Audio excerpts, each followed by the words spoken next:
और अब बात करते हैं टिकरी बॉर्डर पर हुए रेप मामले की। पश्चिम बंगाल की युवती से दुष्कर्म का मुख्य आरोपी गिरफ्तार कर लिया गया है। एसआईटी ने अनिल मलिक को भिवानी से गिरफ्तार किया है। अनूप चनौत और अंकुर सांगवान अभी भी पुलिस की गिरफ्त से बाहर हैं।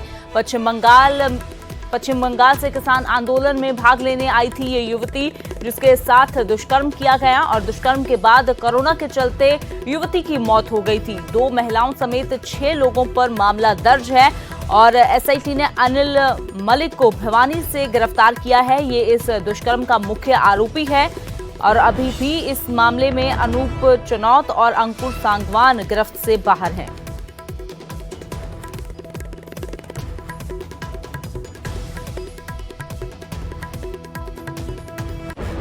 और अब बात करते हैं खरीफ की फसलों की, जिन पर एमएसपी बढ़ाया गया है। खरीफ की फसलों के लिए एमएसपी बढ़ाने पर केंद्र सरकार ने मोहर लगा दी है। प्रधानमंत्री नरेंद्र मोदी की अध्यक्षता में हुई केंद्रीय कैबिनेट की बैठक में यह फैसला लिया गया है। केंद्रीय कृषि मंत्री नरेंद्र तोमर ने कहा कि केंद्र सरकार पिछले 7 साल से किसानों के हित में फैसले ले रही है और उनकी समस्याओं के समाधान के लिए चर्चा करने के लिए हर वक्त तैयार है। धान का एमएसपी 72 रुपए बढ़ाकर 1940 रुपए प्रति क्विंटल कर दिया गया है। पिछले साल ये 1868 रुपए प्रति क्विंटल था। बाजरा में 2020-21 में 2150 रुपए प्रति क्विंटल था और वो अब बढ़ाकर 2250 रुपए प्रति क्विंटल हो गया है। तो खरीफ की फसलों के लिए एमएसपी बढ़ाने पर केंद्र सरकार ने मोहर लगा दी है। प्रधानमंत्री नरेंद्र मोदी की अध्यक्षता में हुई केंद्रीय कैबिनेट की बैठक में ये फैसला लिया गया है।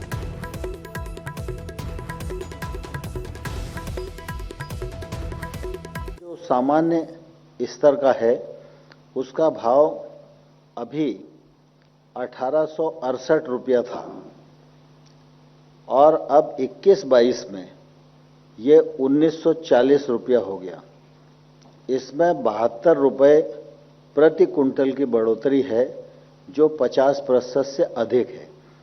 ऐसे में सभी के आपके सामने रख सकता हूं, लेकिन सामान्य तौर पर अगर आप देखेंगे तो बाजरा जो 20-21 में 2150 रुपया था और बाजरा अब 2250 रुपया होगा। 100 रुपए की प्रति कुंटल की वृद्धि है। अगर प्रतिशत में देखेंगे तो ये 85% की बढ़ोतरी है। इसी प्रकार से अगर हम तूर में, अरहर की दाल में देखेंगे तो ये वृद्धि 62% है। उड़द की दाल में अगर देखेंगे तो ये वृद्धि 65% है। तो ये खरीफ की फसलों में ये बढ़ोतरी की गई है केंद्र सरकार की ओर से। और इधर खरीफ की फसलों पर एमएसपी बढ़ाने का फैसला हरियाणा बीजेपी अध्यक्ष ओपी धनखड़ की ओर से इसका स्वागत किया गया है। धनखड़ के मुताबिक सरकार के इस फैसले से किसानों की आमदनी बढ़ेगी। प्रधानमंत्री नरेंद्र मोदी जी, कृषि मंत्री नरेंद्र तोमर जी का मैं आभार व्यक्त करना चाहूँगा कि उन्होंने आने वाली जो खरीफ की फसल है उसके एमएसपी में बढ़ोतरी की है। हरियाणा ऐसा राज्य है जिसमें कपास काफ़ी बड़ी मात्रा में हम उत्पन्न करते हैं। खास करके हमारे राजस्थान के साथ लगते हुए जिलों में कपास के भाव मध्यम रेशे के 211 और लंबे रेशे के 200 रुपये बढ़ाए गए, जिससे कपास के किसानों की आमदनी बढ़ेगी। इसी तरह से हम बाजरा उत्पादक राज्य भी प्रमुख राज्य हैं और बाजरा पिछली बार भी 78 करोड़ क्विंटल की खरीद हुई है और बाजरा के भी 100 रुपये, पहली बार 2150 था, 2250 रुपये कर दिया गया है। 85% की बढ़ोतरी उसके कुल मिला के जो उसकी लागत आती है उस पर है। और अब बात करते हैं किसान नेता राकेश टिकैत की, जिन्होंने कोलकाता में पश्चिम बंगाल की मुख्यमंत्री ममता बनर्जी से मुलाकात की है। राकेश टिकैत ने इस दौरान किसानों का मुद्दा उठाया। बता दें कि राकेश टिकैत ने पश्चिम बंगाल विधानसभा चुनाव के दौरान राज्य में सभाएं की थी। ये भी बता दें कि राकेश टिकैत 3 नए कृषि कानूनों के खिलाफ गाजीपुर बॉर्डर पर किसान आंदोलन का नेतृत्व कर रहे हैं। साथ ही कई राज्यों का लगातार दौरा भी कर रहे हैं। उन्होंने हाल ही में दावा किया था कि बीजेपी का जो हाल पश्चिम बंगाल विधानसभा चुनाव में हुआ, वही हाल आगामी उत्तर प्रदेश चुनाव में भी होगा।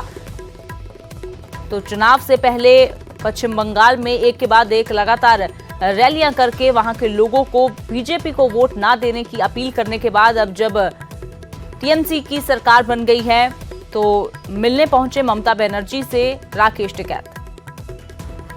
उसकी सपोर्ट जैसे पहले यहां से हो रही थी, इसी तरह से दोबारा भी ने आश्वासन दिया कि हम पूरा फार्मर्स मूवमेंट के साथ में हैं। इनका धन्यवाद करते हैं और हम बंगाल को एक जो मॉडल स्टेट है उसकी तरह पे बंगाल काम करे।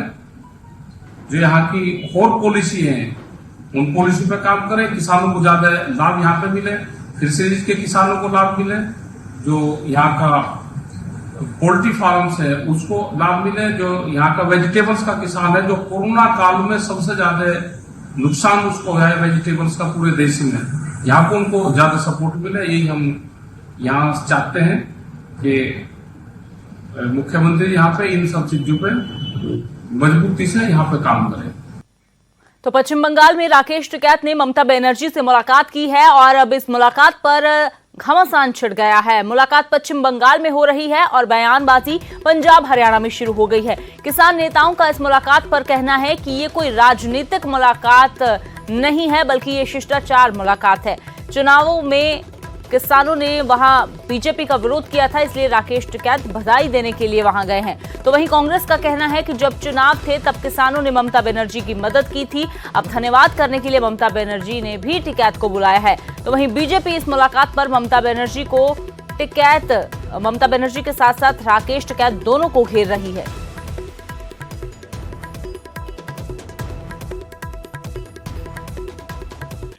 राकेश टिकैत का भी फर्ज बनता है कि जब किसान दुखी हैं, बॉर्डर पे बैठे हैं, तो राकेश टिकैत भी कहीं ना कहीं से मदद ढूंढ रहा है उनके लिए। अब किसान जब बंगाल गए थे तो उन्होंने ममता की मदद की है, तो अब ममता ने उनका धन्यवाद करने के लिए बुलाया है। जो तकलीफ क्यों हो रही है इनको, मतलब जो सत्ता में बैठे हैं उनको किसानों की बात सुननी चाहिए। जो हमारे किसान नेता राकेश टिकैत जी पश्चिम बंगाल कोलकाता गए हैं, जैसा कि उनकी भेंट है ममता बनर्जी सीएम से, ये कोई राजनीतिक तौर पे कोई उनकी मुलाकात ना होकर एक शिष्टाचार के तौर पर भेंट है। और वो उनको जो बंगाल का जो उन्होंने जो किसान नेता गए थे और उन्होंने पूरे बंगाल से अपील की थी आप बीजेपी को हराने का काम करो, तो उसी को लेकर वो एक बधाई देने गए हैं। और अब बात करते हैं मनोहर सरकार की ट्यूबवेल कनेक्शन नीति पर, जिस पर सुरजेवाला ने सवाल उठाए हैं। नहर कमान क्षेत्र में पड़ने वाली जमीन के किसानों के नए कनेक्शन पर प्रतिबंध लगाने के फैसले को उन्होंने तुगलकी फरमान बताया। वहीं सुरजेवाला के आरोपों पर बिजली मंत्री रंजीत चौटाला ने भी पलटवार किया है। तुगलकी खट्टर सरकार का जो सबसे नया फरमान है वो खेत और खलिहान को उजाड़ने वाला है। खट्टर दुष्यंत चौटाला की जोड़ी नित नए किसान विरोधी षड्यंत्र से खट्टर सरकार ने अब किसान की रोजी रोटी पर ताजा वार करते हुए, खास तौर से उत्तरी और दक्षिणी हरियाणा के किसान की रोजी रोटी पर वार करते हुए नए ट्यूबवेल कनेक्शन देने पर चोर दरवाजे से नीति बनाकर पूर्ण प्रतिबंध लगा दिया है। मैं फिर दोहराता हूं, उत्तर और दक्षिण हरियाणा के किसान पर नए ट्यूबवेल कनेक्शन पर अब खट्टर सरकार ने पूर्ण प्रतिबंध लगा दिया है। तो इस बात का कोई रेलेवेंस नहीं कि नहर के साथ नहीं का कमांड नॉन कमांड का कल भी मैंने आपसे इशू क्लियर कर दिया था। कोई वो इशू नहीं है, ना कोई ऐसा फैसला किया गया। एक किसी ने प्रेस में ये बात कह दी या अब जो कंपनी की तरफ से आप कह रहे हैं कि कोई कमांड नॉन कमांड का चर्चा नहीं है, कहीं पैडी और नॉन पैडी का चर्चा नहीं है, क्योंकि 3 मिनिस्ट्री इन्वॉल्व है। सब्सिडी भी है इसमें, क्योंकि जो ये आपका उसका जो माइक्रोवेव का है, माइक्रो इरिगेशन के, उसके लिए हमें सब्सिडी मिलती है। तो इसमें एग्रीकल्चर, इरिगेशन और पावर 3 मिनिस्ट्री आती है, तो तीनों मिल के फैसला करेंगे। इस पर हम पूरी डिटेल में तैयारी कर रहे हैं। पर ऐसी मैं आपको दोनों बार डिस्काउंट कर रहा हूं कि ना ही तो कमांड नॉन कमांड की बात है, ना नहरी इलाके की वो बात है, ये बेकार की बात है।